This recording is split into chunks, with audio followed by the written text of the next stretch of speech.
जो टॉपिक शुरू कर रहे हैं सभी लोग बड़े ध्यानपूर्वक यहाँ पे देखेंगे और समझेंगे। प्लांट हार्मोन, सबसे ज्यादा क्वेश्चन इसमें प्लांट हार्मोन से आते हैं, उनके फंक्शन से आते हैं और उससे रिलेटेड जितने भी डिटेल्स हैं उनसे आते हैं, तो बिल्कुल ध्यान से समझिएगा। मैं टॉपिक का नाम शुरू कर रहा हूं, प्लांट ग्रोथ रेगुलेटर्स।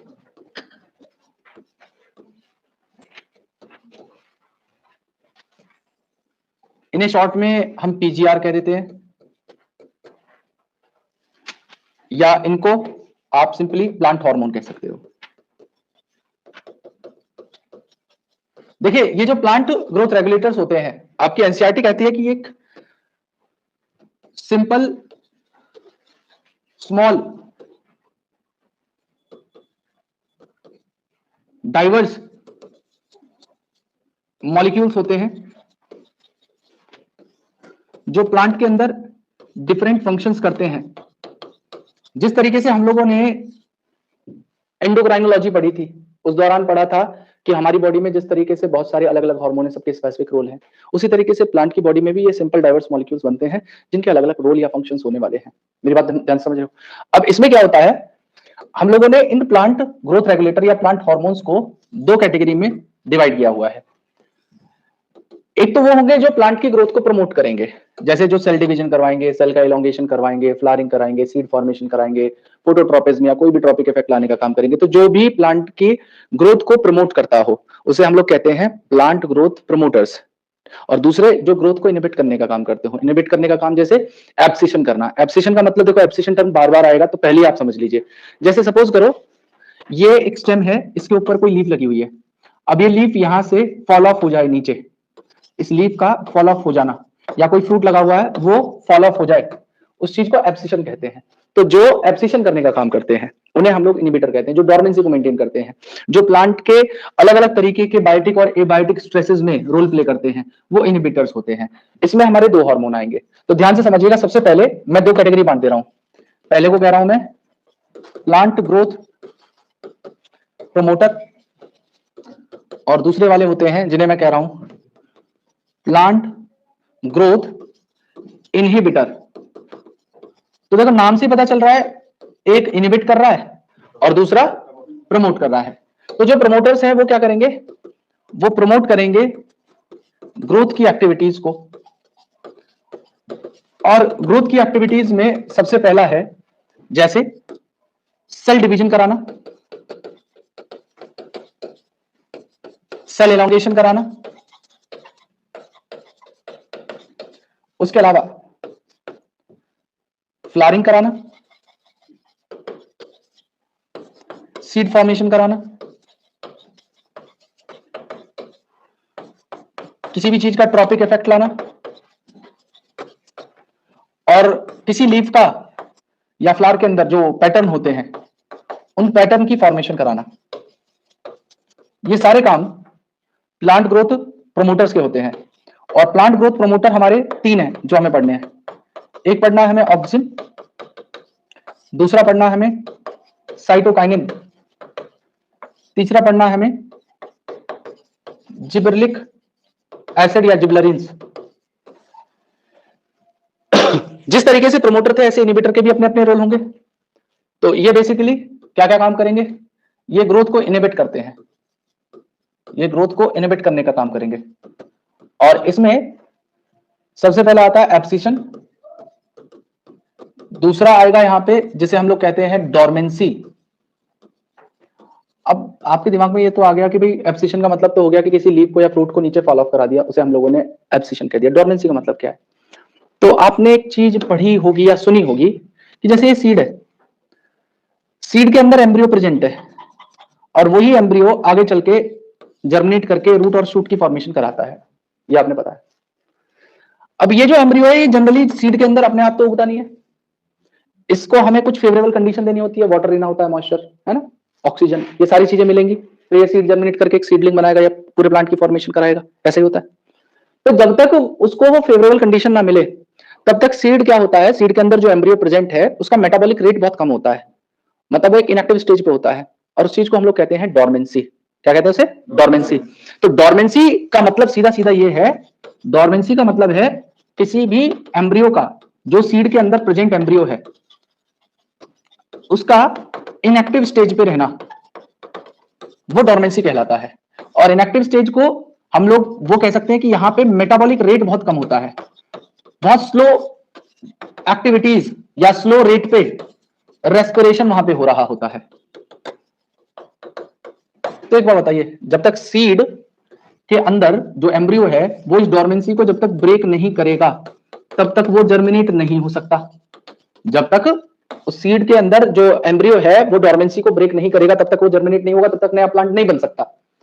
तो सीड की डोर्मेंसी को ब्रेक करके नए प्लांट को बनाना एक तरीके से प्रमोटिंग एक्टिविटी मानी गई है, और सीड के अंदर जो एम्ब्रियो प्रेजेंट है उसे इनएक्टिव स्टेज पे ही रखना ये इनहिबिटिंग एक्टिविटी मानी गई। इसीलिए मैं यहां पे लिख रहा हूं कि जो प्लांट ग्रोथ इनहिबिटर है उसमें उनका काम है डोर्मेंसी को मेंटेन रखना, मतलब उस प्लांट के अंदर जो एम्ब्रियो था वो इनएक्टिव स्टेज पे था तो इनएक्टिव स्टेज पे ही रहे। क्लियर है मेरी बात आपको? उसके अलावा भाई प्लांट के अंदर जैसे किसी भी तरीके का स्ट्रेस हो जाए, एबायोटिक या बायोटिक स्ट्रेस हो जाए, उस स्ट्रेस में इसका रोल होगा। उसके अलावा भाई किसी तरीके की प्लांट को वुंड हो जाए या इंजरी हो जाए उसके लिए रिस्पॉन्स देना, ये सारे के सारे काम प्लांट ग्रोथ इनहिबिटर्स के होते हैं। और इन्हीं को हम लोग इसमें से एक आता है जिसे हम लोग एबीए एब्सिसिक एसिड कहते हैं, और इसको जनरली स्ट्रेस हार्मोन के नाम से जाना जाता है। इसको हम लोग स्ट्रेस हार्मोन कहते हैं। क्यों? क्योंकि ये बेसिकली क्या करता है, स्टोमेटा को बंद कर देता है, ये स्टोमेटा को क्लोज करने का काम करता है। क्लियर है मेरी बात आपको? तो इन्हें हम लोग स्ट्रेस हार्मोन कहते हैं। और इसमें एक हार्मोन है जो इकलौता ऐसा है जो गैसियस हार्मोन होता है, जो गैसियस स्टेट में होता है, उसे हम लोग कहते हैं इथिलीन। इथिलीन, अब इथिलीन हम दोनों कैटेगरी में रख सकते हैं, इसको इनहिबिटर में भी रख सकते थे, प्रमोटर में भी रख सकते थे, लेकिन मेजरली इसको रखा जाता है इनहिबिटर वाली कैटेगरी में। मेरी बात समझ पा रहे हो? तो मेजर एक्टिविटीज की इनहिबिटर वाली है, हालांकि इकलौता गैसियस है and it can be put in either of both categories, दोनों में से किसी में भी रख सकते हैं, लेकिन इसे हम लोग कहां पे रखते हैं, इसे हम लोग इनहिबिटर वाली कैटेगरी के अंदर रख देते हैं। क्लियर है मेरी बात सभी को? पक्का क्लियर है? चलिए, ये तो रही इन दोनों के बीच के डिफरेंस की बात। अब अगले क्या करना है, हमें इन सारे हार्मोन्स को डिटेल में पढ़ना है। डिटेल में पढ़ना है, बहुत सारी चीजें पढ़नी है। कौन कौन सी? तो देखिए, सबसे पहले मैं ऑक्सिन से शुरू कर रहा हूं। देखिए, ऑक्सिन टर्म जो आया है वो आया है एक ग्रीक वर्ड से, वो आया है एक ग्रीक वर्ड से, और उस ग्रीक वर्ड का नाम है ऑक्सेन। ऑक्सेन का मतलब होता है टू ग्रो। तो ये जो ऑक्सिन टर्म है ये ऑक्सेन टर्म से ओरिजिनेट हुआ है। सबसे पहली चीज तो आपको ये समझनी है। दूसरा, आपको यहां पे ये समझना होगा कि इसकी डिस्कवरी में कौन कौन से पर्सन थे जिन्होंने अपना अपना कंट्रीब्यूशन दिया इस हार्मोन की डिस्कवरी में। तो ध्यान से सुनिएगा एक बात को आप। देखिए, जितने भी लगभग हार्मोन्स हैं उन सब की डिस्कवरी चांस डिस्कवरी थी। चांस डिस्कवरी का मतलब है कि वो कर तो कुछ और रहे थे, डिस्कवर कुछ और हो गया। मेरी बात समझ पा रहे हो?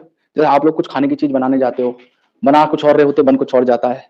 तो ऐसे ही मतलब ये भी कर रहे थे कुछ और स्टडी, लेकिन हो कुछ और डिस्कवर गया। तो इसमें दो लोग थे। एक पर्सन थे जिनका नाम था चार्ल्स डार्विन।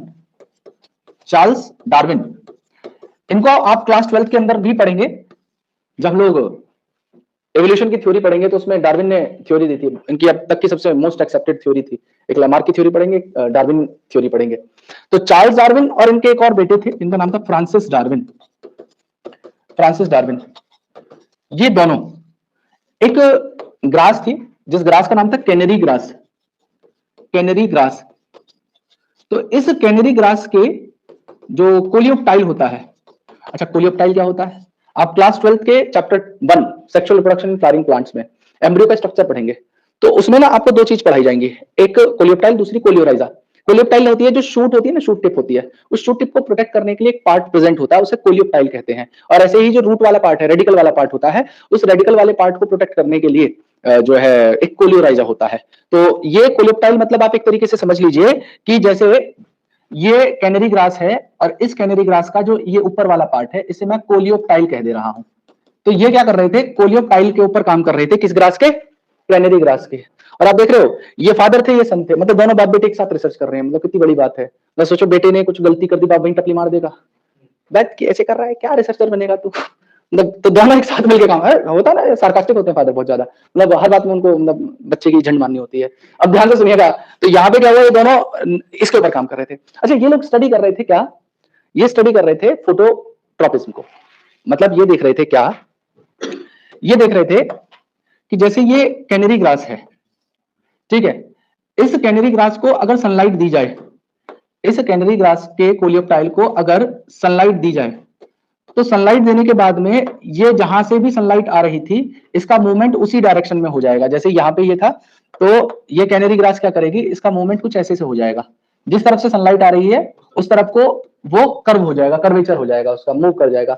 अच्छा, इन्होंने क्या किया था, यूनिलेटरल इल्यूमिनेशन किया था लाइट का, मतलब जैसे ये कैनरी ग्रास है, एक तरफ से लाइट दे रहा हूं तो यूनिलेटरल, अब दोनों तरफ से लाइट दे दूं इसको तो बाइलेटरल। तो ये यूनिलेटरल इल्यूमिनेट कर रहे थे, एक तरफ से लाइट दे रहे थे कैनरी ग्रास को, तो कैनरी ग्रास क्या कर रही थी, जिस तरफ से लाइट आ रही थी उस तरफ को बेंड कर जा रही थी। क्लियर है मेरी बात आपको? तो अब गलती से क्या हुआ, दूसरे बार में इन्होंने इसके जो कोलेप्टाइल वाला पार्ट था, इसकी टिप को कट कर दिया, इसकी टिप वाले पार्ट को कट कर दिया। तो कट करने को कहते हैं डिकैपिटेट करना, डिकैपिटेट करना। जैसे किसी इंसान के हेड को आप हटा दो तो उसे भी डिकैपिटेट ही कहते हैं। तो इन्होंने क्या किया, इसके जो ऊपर वाला पार्ट था, टिप वाला पार्ट था, इसे डिकैपिटेट किया। और जब डिकैपिटेट किया तो इन्होंने क्या पाया कि जब डिकैपिटेशन हो गया इसका, और उसके बाद में जब इसे सनलाइट दी गई, तो इसमें कोई बेंडिंग नहीं हुई, इसके अंदर कोई बेंडिंग नहीं हुई।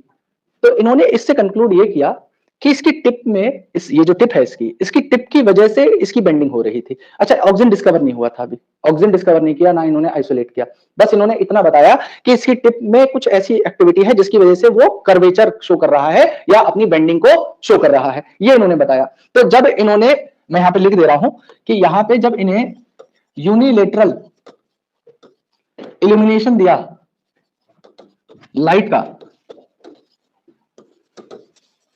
तो जो ग्रास का कोलियोप्टाइल था वो बेंड हो गया टुवर्ड सनलाइट, सनलाइट की तरफ वो बेंड कर गया, ये इन्होंने बताया इसमें, ठीक है। और जब इन्होंने क्या किया, इसको डीकैपिटेट कर दिया, मतलब इसकी टिप को रिमूव कर दिया, जब इसकी टिप को रिमूव कर दिया तो यहां पे कोई बेंडिंग नहीं हुई। तो इनका यहां पे कहना यह था कि जो इस ग्रास की टिप है वो टिप क्या करवा रही है, बेंडिंग करा रही है, वो क्या कर रही है, बेंडिंग करा रही है। ये चार्ल्स और फ्रांसिस डार्विन का कंक्लूजन था इसके एक्सपेरिमेंट के बाद। अब आती है दूसरे नंबर पे बारी, किसकी, एक पर्सन थे जिनका नाम था एफ.डब्ल्यू. वेंट। एफ.डब्ल्यू. वेंट ने क्या किया था, ध्यान से सुनना, बहुत ध्यान से सुनना। इन्होंने यहां पे कैनरी ग्रास को लिया और इसको डीकैपिटेट किया, कट कर दिया। कट करने के बाद में अगार प्लेट ली। अगार क्या होता है उसको भी समझिए। देखिए, हालांकि मैंने आपको जब रेड एल्गी पढ़ाई थी तो उसमें ग्रेसिलेरिया और जेलिडियम नाम की एक दो एग्जांपल बताए थे जब प्लांट किंगडम पढ़ रहे थे, और मैंने आपको बताया था कि उससे एगरोस जेल या अगर अगर हम एक्सट्रैक्ट कर लेते हैं। वो जो अगर अगर या एगरोस होता है उसका काम होता है बेसिकली, बहुत सारी जगहों पे उसको यूज किया जा सकता है, उसे जेली बनाने में, बेकरी इंडस्ट्री में, बैक्टीरिया कल्चर करने में। उसके अलावा there are multiple, gel electrophoresis होता है, क्लास 12 में पढ़ेंगे हम लोग, वहां पे भी उसका रोल है। तो बहुत सारी जगहों पे हम लोग उसे यूज कर सकते हैं। तो अगार बेसिकली क्या होता है, सेमी सॉलिड जेल जैसा होता है, जैसे आपने जेली खाई होगी सेम टू सेम ऐसे ही दिखता है, सेम टू सेम ऐसे ही दिखता है, उसमें कोई ऐसा डिफरेंस नहीं है बस। अब इसमें होता क्या है कि अगर आप इस अगरोज को या अगार जेल को माइक्रोस्कोपिकली देखें तो इसमें आपको क्या है, छोटी छोटी ऐसे करके मॉलिक्यूलर सीव्स देखने के लिए मिलती हैं। मॉलिक्यूलर सीव्स वो होती हैं, वो देखिए आपने ऑर्बीज गोल गोल जो होती है, जो आपने उसमें पौधा बो देते हैं जबरदस्ती फर्जी का, फूल जाती है, पानी में डाल देते हैं, तो वो ऑर्बी का छोटा रूप समझ लो, माइक्रोस्कोपिक रूप है ये। अब इनके बीच में क्या होता है, स्पेस होता है, स्पेस होता है। तो अगर कोई मॉलिक्यूल अगर इसमें से पास करना चाहे, जैसे सपोज करो इस अगार प्लेट के ऊपर मैंने किसी केमिकल को डाल दिया, तो केमिकल क्या करेगा, इसके जो बीच में फ्री स्पेस होगा ना, इस स्पेस के बीच में से आराम से डिफ्यूज हो सकता है। क्लियर है मेरी बात आपको? तो इन्होंने इसको कट किया और कट करने के बाद में डिकैपिटेट करने के बाद में इसके ऊपर अगार प्लेट को रख दिया। अच्छा, जब ये अगार प्लेट को यहाँ पे रख दिया गया, जब यहाँ पे अगार प्लेट को रख दिया गया, उसके बाद में इन्होंने जो इसकी टिप वाला पार्ट था जिसको डिकैपिटेट किया था, इससे अलग किया था, इसको अगार प्लेट के ऊपर रख दिया। मेरी बात समझ पा रहे हो आप? इसको अगार प्लेट के ऊपर रख दिया तो वो जो केमिकल बन रहा था वो तो बन रहा था इसमें, वो क्या हुआ, वो डिफ्यूज हुआ और वो पहले अगार ब्लॉक में आ गया या अगार प्लेट में आ गया, और अगार प्लेट में आने के बाद इसके अंदर वो स्टोर हो गया, इसके अंदर वो स्टोर हो गया। अब इन्होंने क्या किया, इस टिप को हटा दिया, और टिप को हटाने के बाद में फिर से इस वाले पार्ट को लिया और सनलाइट दिखाई, तो इसने बेंड कर दिया।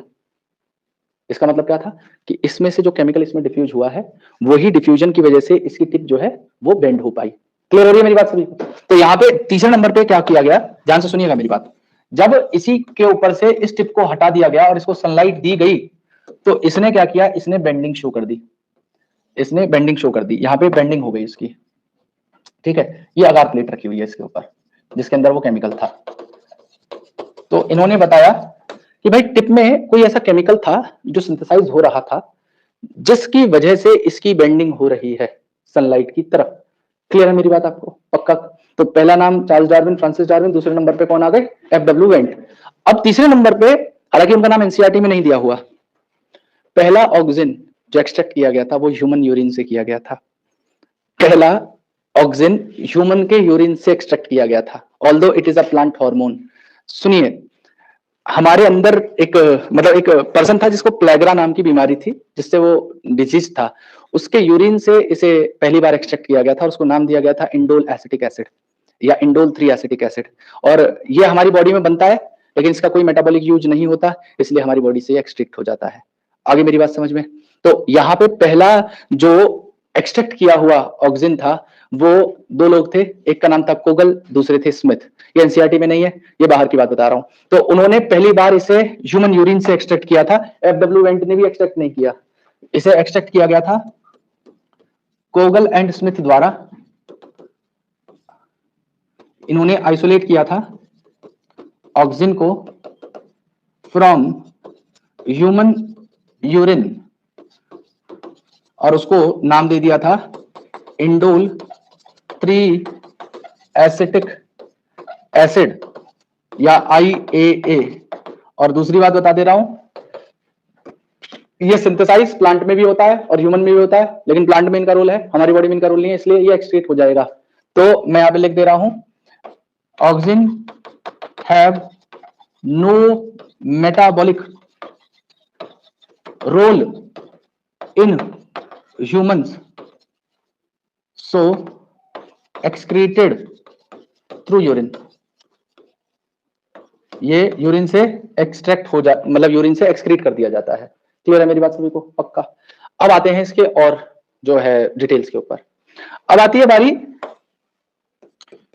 कि इसे बनाने के लिए प्रिकर्सर कौन है। अब बहुत सारे लोगों को प्रिकर्सर नहीं पता होगा। देखिए, प्रिकर्सर का मतलब है, जैसे मैंने आपको एक बात बताई थी, मैं जब फैट पढ़ा रहा था, फैट, तो मैंने आपको कोलेस्ट्रॉल का स्ट्रक्चर बताया था, कोलेस्ट्रॉल का, और कोलेस्ट्रॉल के स्ट्रक्चर से पहले स्टेरॉइड पढ़ाए गए थे जिसमें 4 रिंग बताई गई थी। अब वो चारों की चारों जो स्टेरॉइड की रिंग थी वो प्रिकर्सर हुआ करती थी सारे सेक्स हार्मोन का। मतलब उसी स्टेरॉइड से आप फीमेल सेक्स हार्मोन मतलब एस्ट्रोजन बना दीजिए, उसी 4 रिंग के स्ट्रक्चर से आप टेस्टोस्टेरोन बना लीजिए, उसी से प्रोजेस्टेरोन बन सकता है। तो मतलब प्रिकर्सर कौन था? वो स्टेरॉइड था। और बने क्या? अलग अलग हार्मोन। मतलब जिस चीज से शुरुआत हुई, जैसे इसका दूसरे उदाहरण के तौर पे समझिए, मिल्क से आप टी बना सकते हो, कर्ड बना सकते हो, योगर्ट बना सकते हो, चीज बना सकते हो, बटर बना सकते हो, बहुत सारी चीजें बना सकते हो। तो मिल्क क्या एक प्रिकर्सर है, प्रोडक्ट उससे बहुत सारे बन सकते हैं। तो ये जो ऑक्सिन है ये बनता कहां से है, मतलब कौन बनाता है इस ऑक्सिन को? तो एक हमारे अंदर, मैंने एक बायोमोलिक्यूल के दौरान ही आपको पढ़ाए थे एरोमेटिक रिंग स्ट्रक्चर वाले 3 अमीनो एसिड्स, जिनके नाम थे ट्रिप्टोफैन, टायरोसिन और फिनाइल एलेनिन, यही थे। तो इसमें से जो ट्रिप्टोफैन होता है वो इसका प्रिकर्सर है, और ट्रिप्टोफैन के अंदर एक इंडोल रिंग होती है, उसी इंडोल रिंग की वजह से इसको नाम दिया जाता है इंडोल 3 एसिटिक एसिड या indole butyric acid. Indole ring tryptophan के अंदर प्रेजेंट थी, क्यों? क्योंकि ट्रिप्टोफैन एक एरोमेटिक रिंग स्ट्रक्चर रखता है। मेरी बात समझ में आ रही है सभी को? तो यहां पे इसका प्रिकर्सर होता है ट्रिप्टोफैन, इसका प्रिकर्सर होता है ट्रिप्टोफैन, और इस ट्रिप्टोफैन में होती है इंडोल रिंग, इसके अंदर होती है इंडोल रिंग। क्लियर है मेरी बात सभी को यहां तक? चलिए, अब दूसरी बात यहां पे ये है कि ये बनता कहां पे है, साइट या लोकेशन क्या है इसकी सिंथेसिस होने की प्लांट के अंदर। तो जो भी बेटा ग्रोइंग शूट या रूट अपेक्स होगी, वहां पे ऑक्सीजन बन रहा होता है। ये कहां पे बनेगा? ये ग्रोइंग शूट या रूट एपेक्स, एपेक्स का मतलब बिल्कुल टिप वाले पार्ट में, वहां पे इसको सिंथेसाइज किया जाता है। ठीक है, नेक्स्ट यहां पे ऑक्सीजन के नेचुरल और आर्टिफिशियल टाइप कौन कौन से हैं, हमें वो जानने हैं। तो देखिए, ऑक्सीजन के नेचुरल टाइप होता है, उसके दो एग्जांपल हैं, एनसीईआरटी के अंदर दिया हुआ है, आपको याद रखना होगा। इसके दो एग्जांपल हैं, एक होता है इंडोल फ्री एसिटिक एसिड, जिसे आप IAA कहेंगे, और दूसरा होता है इंडोल ब्यूटायरिक एसिड, या इसे आप IBA कहेंगे। और आर्टिफिशियल भी है, आर्टिफिशियल ऑक्सीजन भी सिंथेसाइज किए गए हैं, और आर्टिफिशियल में आपके दो हैं, एक होता है नेप्थलीन एसिटिक एसिड, NaA कहते हैं इसे, नेप्थलीन एसिटिक एसिड, और दूसरा होता है 2,4-D, 2,4-D, इसका मतलब है 2,4-डाइक्लोरोफेनॉक्सी एसिटिक एसिड, ये इसकी आर्टिफिशियल फॉर्म है। ये सब एनसीईआरटी के अंदर दिया हुआ है, तो आपको याद रखना है। अब आगे की बात ध्यान से सुनिएगा। अब बात करते हैं कि देखो, हालांकि बायोएसे का नाम नहीं है, लेकिन आप ना जब MCQ लगाओगे तो आपको ना बायोएसेस पूछे जाते हैं। बायोएसे होते क्या, पहले तो ये जान लीजिए।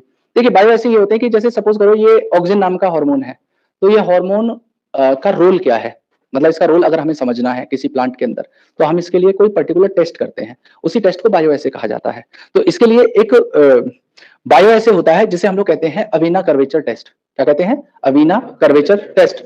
वो नाम आपको MCQ में मिल जाएगा, और देख लेना, आपको डेफिनेटली एक आध क्वेश्चन मिलेगा इसके ऊपर। तो और यहाँ पे एक और चीज याद रखना कि ये जो FW वेंट थे ना, इन्होंने कैनरी ग्रास के ऊपर नहीं काम किया था, इन्होंने काम किया था ओट सीडलिंग के ऊपर। ओट जानते हो ना, ओट की सीडलिंग के ऊपर इन्होंने ये काम किया था, जो अगार ब्लॉक वाला काम किया था। और ओट को ही साइंटिफिकली कहा जाता है अवीना सटाइवा, इसी को कहते हैं अवीना सटाइवा। तो अवीना कर्वेचर टेस्ट का मतलब है कि हम ओट को ले रहे हैं और उसका हम ये देख रहे हैं कि कितनी कंसंट्रेशन में ऑक्सीजन को उसके अंदर रखेंगे तो कितनी ज्यादा वो बेंडिंग शो कर रहा है। तो मतलब bending of plant is directly proportional to the concentration of oxygen that is synthesised in the oat seedling. मतलब जितना ज्यादा ऑक्सीजन होगा उतनी ज्यादा वो बेंडिंग करेगा, और जितने कम कंसंट्रेशन में ऑक्सीजन वहां पे बनेगा उसका कर्वेचर उतना कम हो जाएगा। कर्वेचर का मतलब है कितना बेंड कर रहा है। तो यहां पे इसके लिए जो बायोएसे होता है, इसका जो बायोएसे होगा, उस बायोएसे को हम लोग कहते हैं अवीना कर्वेचर टेस्ट। और अवीना कर्वेचर का मतलब है ओट सीडलिंग को लेके ये टेस्ट किया जा रहा है। कर्वेचर का मतलब कितना वो बेंड हो रहा है, और इससे हमें ये पता चल जाता है कि जो ऑक्सीजन है उस ऑक्सीजन की अमाउंट डायरेक्टली प्रोपोर्शनल होती है उसके कर्वेचर से। कर्वेचर का मतलब हो गया बेंडिंग से। जितना ज्यादा हम लोग ऑक्सीजन रखेंगे उतना ज्यादा बेंडिंग होगी, जितनी कम अमाउंट में हम लोग ऑक्सीजन को रखते हैं उतना कम उसकी बेंडिंग होती है। ठीक है, और इससे इस बायोएसे से हमें ऑक्सीजन का रोल पता चल जाता है कि ऑक्सीजन का क्या रोल होता है इस प्लांट के अंदर। ठीक है, तो ये तो रही बात इसकी, आपको ये टेस्ट का नाम याद रखना होगा। अब आती है बात अगली कि इसके रोल क्या क्या होते हैं ऑक्सीजन के प्लांट्स के अंदर। तो सबसे पहला रोल जो मैं आपको समझा रहा हूं वो है बेटा, वो है एपिकल डोमिनेंस। वो रोल है एपिकल डोमिनेंस। अब एपिकल डोमिनेंस को कैसे समझाया जाए या समझा जाए, तो इसके लिए एक आप एग्जांपल समझिएगा।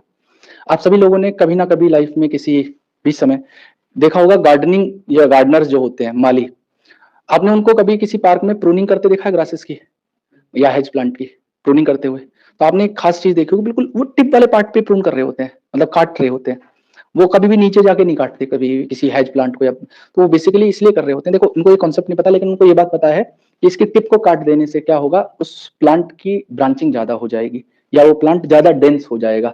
तो इसको कॉन्सेप्ट को यूज किया जाता है हेज प्लांट को जब लॉन्स में लगाया जाता है। मतलब इसी कॉन्सेप्ट पे आपने देखा होगा जो बड़ी बड़ी एमएनसीज हैं या बड़े स्कूल्स हैं जहां पे हेज को मतलब उनके पास पार्क है और वो हेज उगा रहे हैं, तो उस हेज से वो कुछ ना पर्टिकुलर कोई पैटर्न बना देते हैं उसको सजाने के लिए, या उस ऑर्गेनाइजेशन का नाम ही हेज से लिखवा देते हैं। होता है बहुत सारी जगहों पे मैंने देखा है। तो उसमें बेसिकली क्या होता है, देखो ये एपिकल डोमिनेंस का मतलब है कि जैसे ये एक प्लांट है, ये प्लांट है, ये इसकी टिप है। अभी मैंने बताया ऑक्सीजन कहां बनता है, टिप में।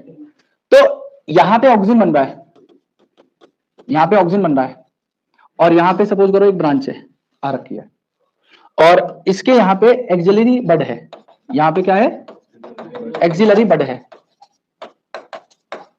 अब एक्सिलरी बड भी ग्रो करके ब्रांच बना सकता है, लेकिन ये ऑक्सीजन जो है ये क्या करता है, इसकी जो एपेक्स है इसको इस एक्सिस पे ग्रो करवाएगा, मतलब ऐसे सीधा, और जो एक्सिलरी बड है इनकी ग्रोथ को नहीं होने देगा। इसी चीज को कहते हैं एपिकल डोमिनेंस, मतलब एपेक्स वाला पार्ट सीधा बड़ा होता चला जाए और लिटरल ब्रांचेस उसकी ना बने।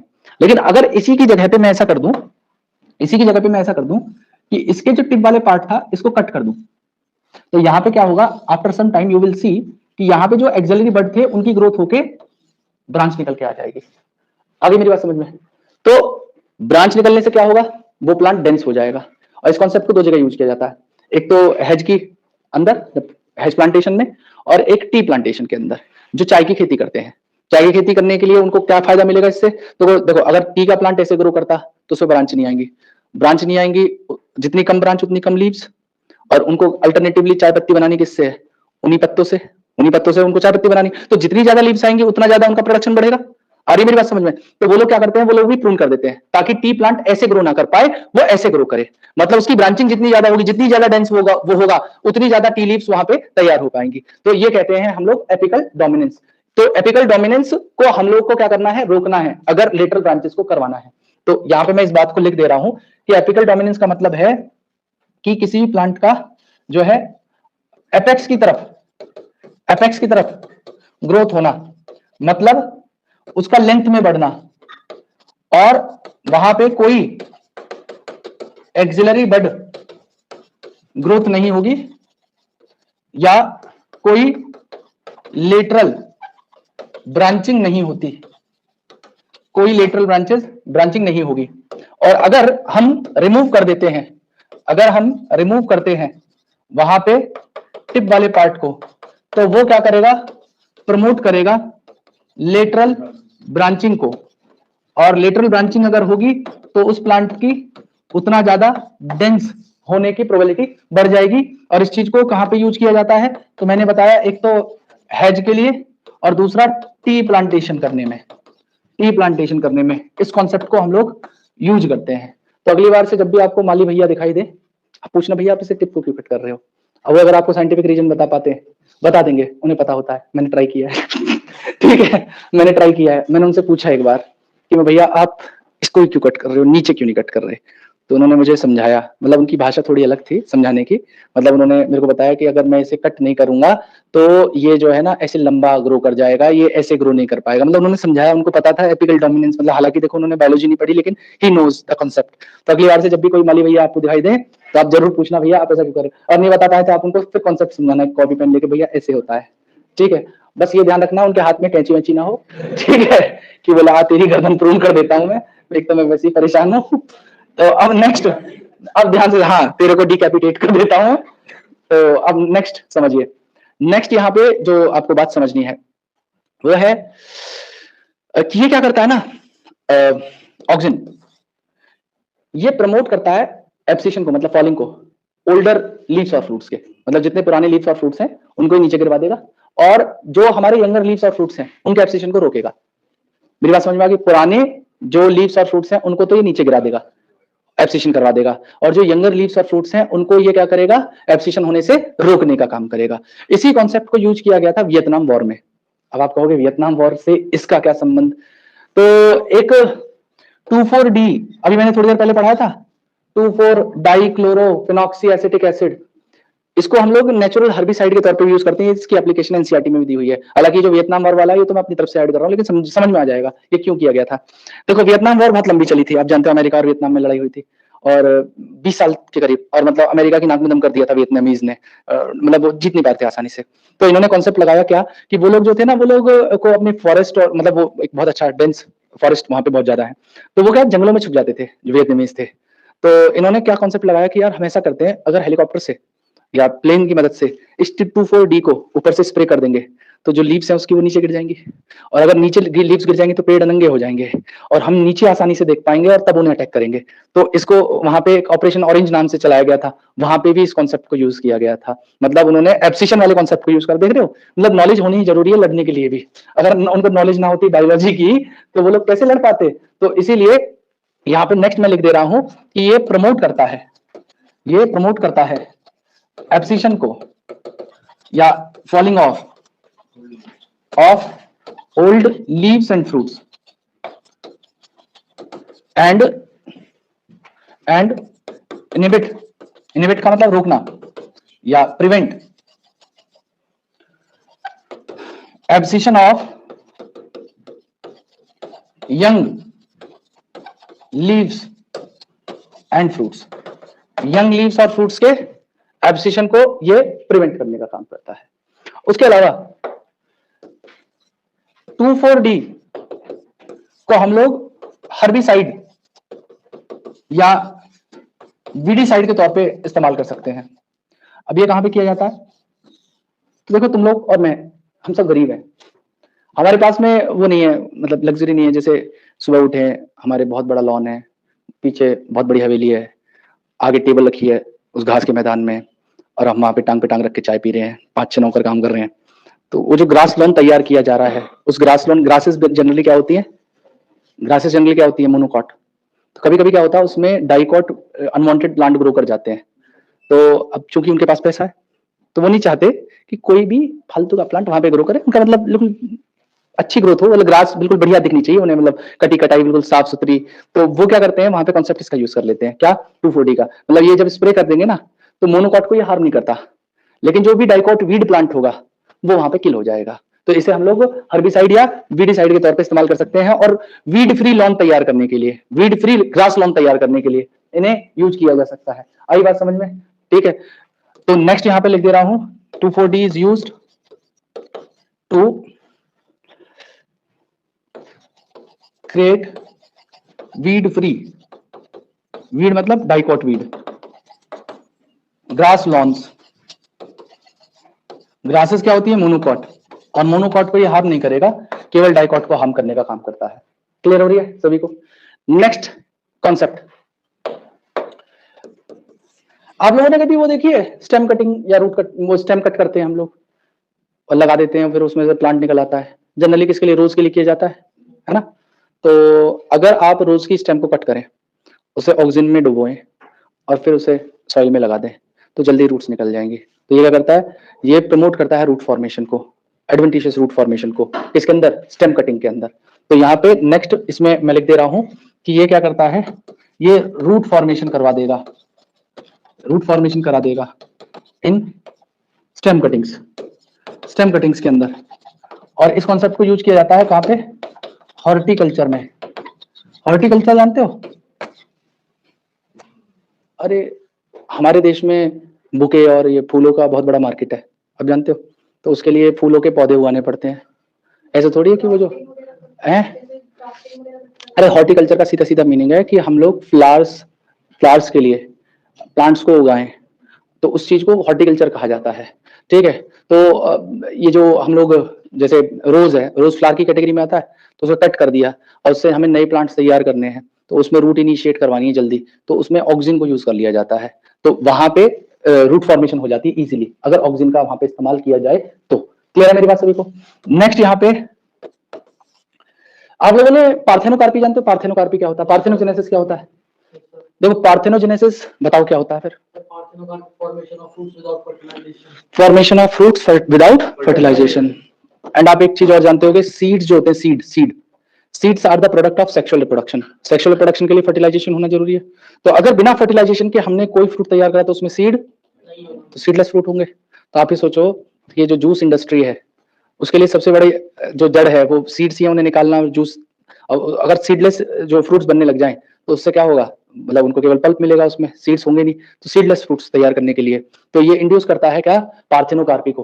तो और एग्जांपल ले रखा है इन्होंने टमाटो, तो ये एक और लिख दे रहा हूं, दे इंड्यूस पार्थेनोकार्पी इन टमाटो। टमाटो के अंदर ये पार्थेनोकार्पी को इंड्यूस करने का काम करता है। उसके अलावा ये फ्लावरिंग को इंड्यूस करता है पाइनएप्पल के अंदर, ये इंड्यूस करता है फ्लावरिंग को पाइनएप्पल्स के अंदर।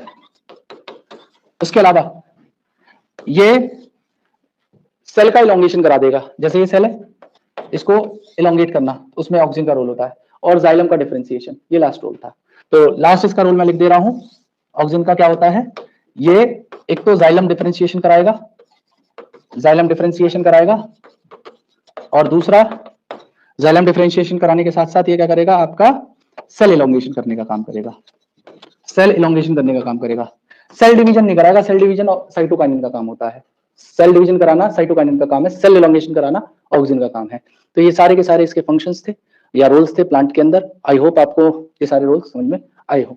अब एक हार्मोन और है, उसे कर लेते हैं, उसके बाद लिखेंगे, अगर समय मिलेगा तो लिख लेना, नहीं तो आप जानती हो क्या करना है बेहतर, ठीक है।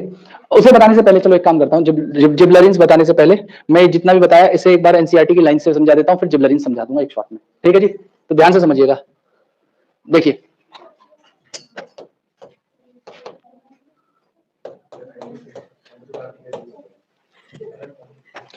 गधो, आपको बात करने के लिए किसने बोला है?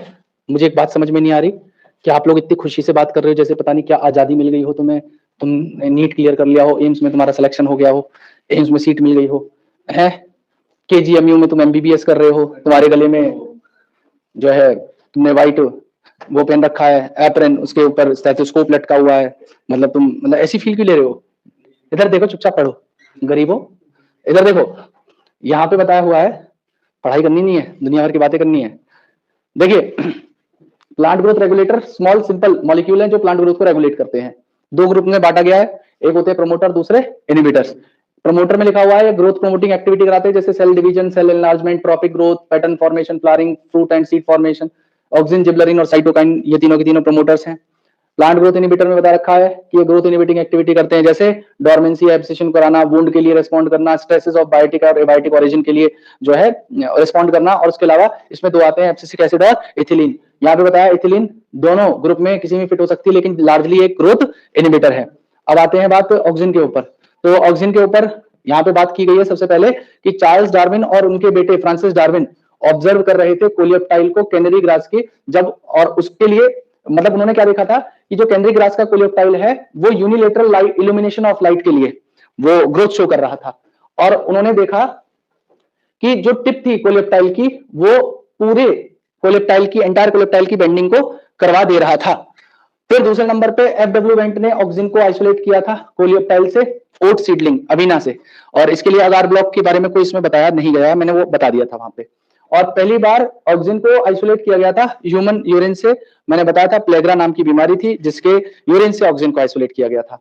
और इन्होंने बताया है कि ऑक्सीजन प्रोड्यूस किया जाता है ग्रोइंग एपेक्सिस पे, स्टेम या रूट्स के, जहां से वो माइग्रेट कर जाता है अदर रीजन पे और वहां पे जाके वो अपना एक्शन ले लेता है।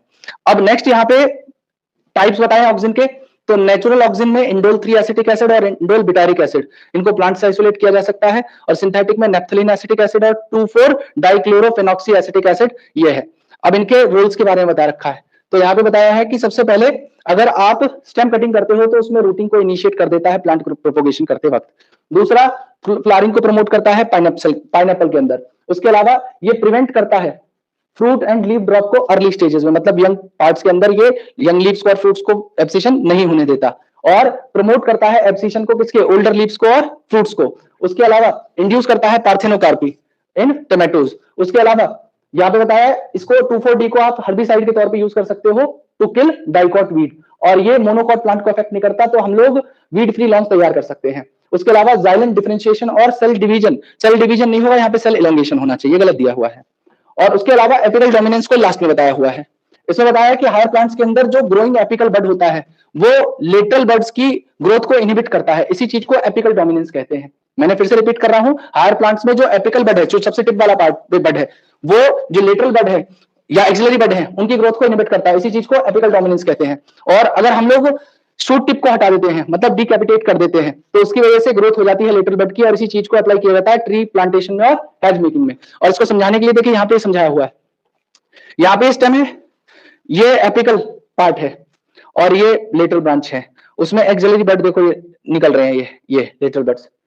अब लेटरल बड ने भी ब्रांचिंग नहीं की है, लेकिन देखो आपने यहाँ पे कट कर दिया, मतलब इस वाले एक्सिस को कट कर दिया, तो आप देखता हो ये जो दो पुरानी ब्रांचेस थी वो एक और ये दो रही, और ये जो एक्सिलरी बड है उन्होंने एक और दो नई ब्रांचेस को निकाल लिया। तो क्यों निकाल पाया? क्योंकि यहाँ पे एपिकल डोमिनेंस नहीं हो पाया। क्यों नहीं हो पाया? क्योंकि हमने उसे कट कर दिया था। क्लियर है मेरी बात सभी को? चलिए, तो ये तो रही बात इसकी। अब आते हैं जिबलरिन्स के ऊपर कि जिबलरिन्स